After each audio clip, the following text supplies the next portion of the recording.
নমস্কার, welcome to Amazon study. চলে এসেছি আবারও একটি অঙ্কের নতুন ভিডিও নিয়ে। চতুর্ভুজের পরিসীমা ও ক্ষেত্রফল এই টপিকের উপরে আমি আগের এপিসোডগুলোতে আলোচনা করেছি, আর এই অঙ্কগুলো আমি আলোচনা করেছি পশ্চিমবঙ্গ প্রাথমিক শিক্ষা পর্ষদ প্রণীত পঞ্চম শ্রেণীর আমার গণিত অঙ্ক বই থেকে। পৃষ্ঠা 128-এর 1, 2, 3, 4, 5 এই প্রশ্নের অঙ্কগুলো আমি আগের দিন করে দেখিয়েছিলাম। আজকে 128 পৃষ্ঠার 6 নম্বর প্রশ্নের অঙ্ক থেকে অঙ্কটা কন্টিনিউ করছি। সমান ক্ষেত্রফল বিশিষ্ট দুটো আয়তকার জমির প্রথমটির দৈর্ঘ্য 28 মিটার, পরিসীমা 104 মিটার, দ্বিতীয়টির প্রস্থ 21 মিটার। প্রত্যেকটি জমির ক্ষেত্রফল কত, দ্বিতীয় জমির পরিসীমা কত? আচ্ছা, দুটো জমির ক্ষেত্রফল সমান, আয়তকার জমির দৈর্ঘ্য আর পরিসীমা দেওয়া রয়েছে, আর দ্বিতীয় জমিটার শুধুমাত্র প্রস্থ দেওয়া রয়েছে। দুটো জমি তার মানে আয়তকার, দুটো জমিরই ক্ষেত্রফল বের করতে হবে আর দ্বিতীয় জমির পরিসীমা বের করতে হবে। তাহলে প্রথমে লিখে নিচ্ছি প্রথম জমির দৈর্ঘ্য, এই অঙ্কটা একটু বড় হবে। প্রথম জমির দৈর্ঘ্য সমান সমান 28 মিটার, পরিসীমা সমান সমান 104 মিটার। তাহলে এবার এখান থেকে অর্ধ পরিসীমা বের করে নিই। অর্ধ পরিসীমা সমান সমান 104কে 2 দিয়ে ভাগ করতে হবে, 52 মিটার। এবার অর্ধ পরিসীমার মধ্যে রয়েছে দৈর্ঘ্য যোগ প্রস্থ। দৈর্ঘ্য দেওয়া রয়েছে, সুতরাং প্রথম জমির প্রস্থ সমান সমান 52 বিয়োগ 28 মিটার। 52 থেকে 28 বাদ দেব, 12 থেকে 8 গেলে থাকলো 4, 2 আর 1 3, 5 থেকে 3 গেলে থাকলো 2, 24 মিটার হলো জমিটির প্রস্থ। তাহলে প্রথম জমির পরিসীমা তো দেওয়াই রয়েছে, ওটা বের করার কিছু নেই। প্রথম জমির ক্ষেত্রফলটা বের করে নিই। যেহেতু দৈর্ঘ্য প্রস্থ দুটোই আমরা পেয়ে গেছি, 28 গুণন 24 বর্গ মিটার। এবার এটা গুণটা করতে হবে, 28 গুণন 24, 4 8 32, 4 দুগুণে 8, আর 3 11, 8 দুগুণে 16, 2 দুগুণে 4, 1 5, 2 6 1 7, 5 1 672 বর্গ মিটার। আমি উত্তরটাও এখানেই লিখে দিচ্ছি। প্রথম জমির ক্ষেত্রফল 672 বর্গ মিটার। এবার দ্বিতীয় জমিটার দিকে চলে যাচ্ছে। এই অঙ্কটাতে বলা রয়েছে সমান ক্ষেত্রফল বিশিষ্ট। তাহলে যেহেতু প্রথম জমিটার ক্ষেত্রফল পেয়ে গেছি, তাহলে দ্বিতীয় জমির ক্ষেত্রফলও হবে, একবারে লিখে দিতে পারবো।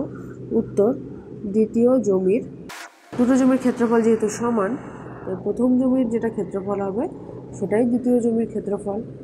দ্বিতীয় জমির ক্ষেত্রফল 672 বর্গ মিটার। এবার প্রস্থ দেওয়া রয়েছে 21 মিটার। এখনও পরিসীমাটা আর দৈর্ঘ্যটা বের করা বাকি রয়েছে। দ্বিতীয় জমির প্রস্থ সমান সমান 21 মিটার। তাহলে দ্বিতীয় জমির দৈর্ঘ্য, আমরা জানি আয়তকার জমির ক্ষেত্রে ক্ষেত্রফল সমান সমান দৈর্ঘ্য গুণ প্রস্থ।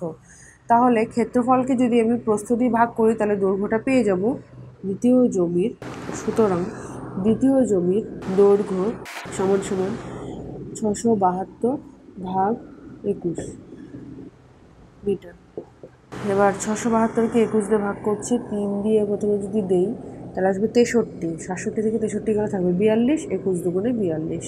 তাহলে দৈর্ঘ্য পেয়ে গেলাম 32 মিটার। এবার সহজেই প্রস্থ পরিসীমা বের করতে পারবো, যেহেতু প্রস্থ রয়েছে দেওয়া, আর ক্ষেত্রফল তো বের করা হয়েই গেছে।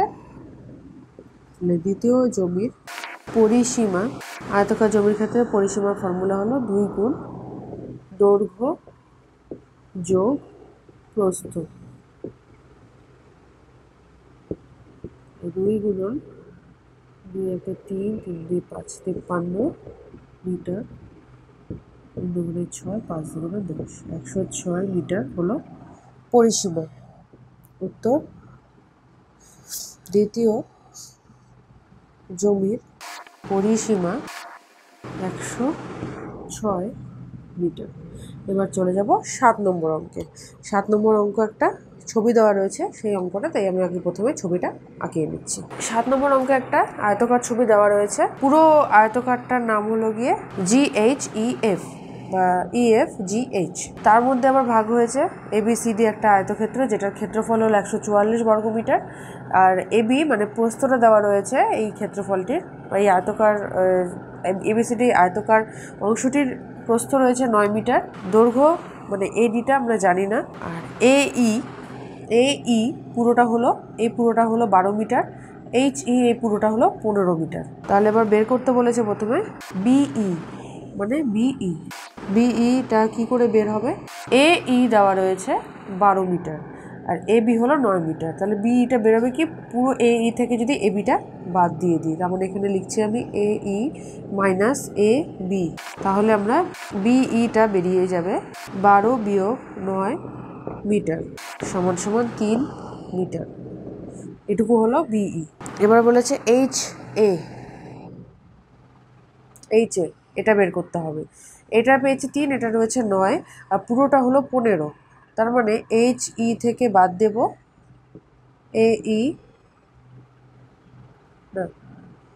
A B plus BE. হলো 15 মিটার বিয়োগ 9 মিটার যোগ 3 মিটার, তাহলে 15 বিয়োগ 12 মিটার 3 মিটার। এই অংশটাও 3 মিটার, এই অংশটাও 3 মিটার চলে আসলো। এবার বের করতে বলেছে সিডিটা এবি যা রয়েছে 9 মিটার, সেই 9 মিটারই হবে যেহেতু দুটো সমান্তরাল। আর তারপরে বলেছে বিসি, এবার বলেছে বিসিটা বের করতে। আর এবিসিডির পুরোটার ক্ষেত্রফল দেওয়া রয়েছে 144 বর্গমিটার। এবার 144 বর্গমিটার মানে হলো গিয়ে দৈর্ঘ্য গুণ প্রস্থ, যেহেতু জায়গাটা আয়তকার। এবার ক্ষেত্রফল থেকে যদি প্রস্থ মানে 9 মিটার দিয়ে ক্ষেত্রফলটাকে যদি ভাগ করে দিই, যেহেতু ফর্মুলা দৈর্ঘ্য গুণ প্রস্থ, তাহলে আমরা দৈর্ঘ্যটা পেয়ে যাব, মানে যেটা বিসি। তাহলে 44কে যদি 9 দিয়ে ভাগ করি, 9 অক্ষে 9, 6 9 54, 16 মিটার। তাহলে বিসিটা পেয়ে গেলাম 16 মিটার। এবার বলেছে সিএফ বি এর পরিসীমা। বিসিটা পেয়ে গেছি 16 মিটার, পরিসীমা মানে 2 গুণ দৈর্ঘ্য যোগ প্রস্থ, তার মানে বিসি যোগ বিই 2 গুণ, বিসি বেরোলো 16 আর বিই পেয়েছিলাম 3 মিটার, 16 আর 3 19, 19 দুগুণে 38 মিটার। এটা হলো সিএফইবি এর পরিসীমা। এবার সিএফইবি এর ক্ষেত্রফল বার করতে বলেছে, যেহেতু দৈর্ঘ্য প্রস্থ রয়েছে ক্ষেত্রফল সহজেই বের করতে পারবো। সিএফইবি এর ক্ষেত্রফল দৈর্ঘ্য গুণ প্রস্থ হবে, মানে বিই গুণ বিসি বর্গ মিটার, তার মানে 16 গুণ বিই হলো 3 বর্গ মিটার, 3 16 48 বর্গ মিটার হলো এই অংশটুকুর ক্ষেত্রফল। এবার বলেছে জিডিএএইচ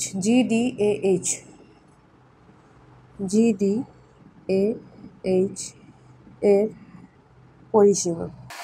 যেটাই বিসি হবে সেটাই এডি হবে, যেহেতু এটা একই আয়তকার ক্ষেত্রের মধ্যে রয়েছে, তাহলে এটা পরিসীমা হবে 2 গুণ এডি যোগ এইচ মিটার, আর এইচটা আমরা পেয়েছিলাম 3 মিটার, 2 গুণ 16 যোগ 3 মিটার 38 মিটার হলো পরিসীমা। এবার হচ্ছে জিডিএএইচ এর ক্ষেত্রফল। জিডিএএইচ এর ক্ষেত্রফল জিডি গুণ এডি বর্গমিটার, মানে 16 গুণ 3 48 বর্গমিটার। কিছুই না, একটু ঠিক করে চিন্তা করে যুক্তিগুলো খাটিয়ে করলে কিন্তু সহজেই এগুলো ছবি থেকে সব কিছু বের করে নিয়ে অনায়াসে অঙ্কগুলো করা যায়।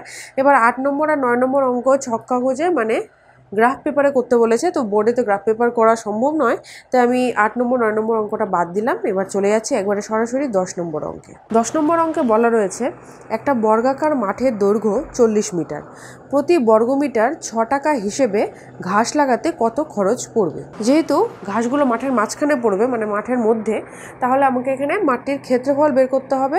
ক্ষেত্রফলটাকে 6 দিয়ে গুণ করলে পরে কত খরচা পড়বে সেটা বের করতে হবে। মাঠটা যেহেতু বর্গাকার, তাই দৈর্ঘ্য দেওয়া রয়েছে, তাহলে দৈর্ঘ্যকে দুবার গুণ করলে পরে মাটির ক্ষেত্রফল অনায়াসেই পেয়ে যাব।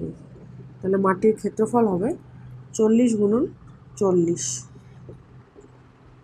বর্গ মিটার, 1600 বর্গমিটার হলো মাটির ক্ষেত্রফল, মানে 1600 বর্গমিটারে ঘাস লাগাতে হবে। সুতরাং ঘাস লাগাতে খরচ পড়বে প্রতি বর্গমিটারে 6 টাকা হিসাবে, তাহলে 1600 বর্গমিটারে হবে 1600 গুণন 6 টাকা, 6 6 36, 6 16 96, 9600 টাকা লাগবে। উত্তর। মাটিতে